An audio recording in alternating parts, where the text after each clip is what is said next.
بسم اللہ الرحمن الرحیم۔ السلام علیکم، میں ہوں محمد اسرار انجم اور آپ دیکھ رہے ہیں کرنٹ افیئرز ود اسرار۔ آج کی ویڈیو خاص ان اسٹوڈنٹس کے لیے جو CSS اور دوسرے مقابلے کے امتحانات کی تیاریوں میں مصروف ہیں۔ مقابلے کے امتحانات میں طالب علموں کو سخت محنت کرنا پڑتی ہے، یعنی اگر آپ CSS کی تیاری کر رہے ہیں تو آپ کو 24 گھنٹوں میں سے 18 گھنٹے مطالعہ کرنا پڑتا ہے۔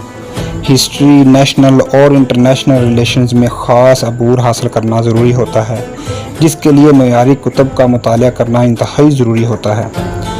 آج ہم ایسی ہی ایک کتاب کا حوالہ دیں گے جس سے طالب علموں کو مقابلے کے امتحانات کی تیاریوں میں خاصی مدد مل سکتی ہے۔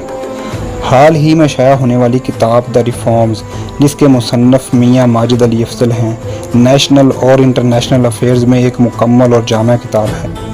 پاکستان میں ادارہ جاتی اصلاحات کے لیے بھی ممکنہ اقدامات کے بارے میں بتایا گیا ہے۔ اس کتاب کے کل 6 حصے ہیں۔ پہلا حصہ انٹرنیشنل پولیٹکس کے متعلق ہے، جس میں جنوبی ایشیائی نیوکلیئر پولیٹکس میں امریکہ کا کردار اور پاکستان ملٹری نیوکلیئر ڈاکٹرائن کے متعلق ڈسکس کیا گیا ہے۔ دوسرا حصہ اکانومی کے متعلق ہے۔ تیسرے حصے میں پاکستان کے معاشرتی مسائل کو ڈسکس کیا گیا ہے۔ چوتھا اور خصوصی حصہ، جس کی بنا پر کتاب کا نام تجویز کیا گیا ہے، یعنی ریفارمز ہے۔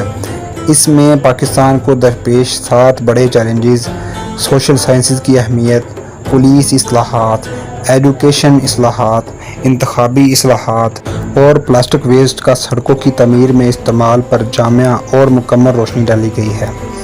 کتاب کے 5ویں حصے میں موسمیاتی تبدیلی کے مسائل پر گفتگو کی گئی ہے، مثلاً کس طرح 10 لاکھ نوکریاں دی جا سکتی ہیں، پلاسٹک کی آلودگی اور کلائمیٹ چینج وغیرہ۔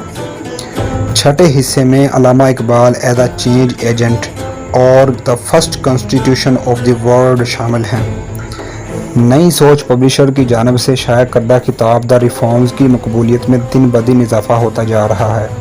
پاکستان کے مشہور تجزیہ نگار حسن نثار صاحب کی طرف سے اس کتاب کے مصنف میاں ماجد علی افضل کے لیے دی مین ود گولڈن پین کا خطاب دیا گیا ہے۔ دی ریفارمز جیسے معیاری کنٹینٹ کو اپنے مطالعے کا حصہ بنائیں۔ شکریہ۔ اسی کے ساتھ ویڈیو کا اختتام ہوتا ہے۔ اپنا اور اپنے عزیز و اقارب کا خیال رکھیے گا۔ اللہ حافظ۔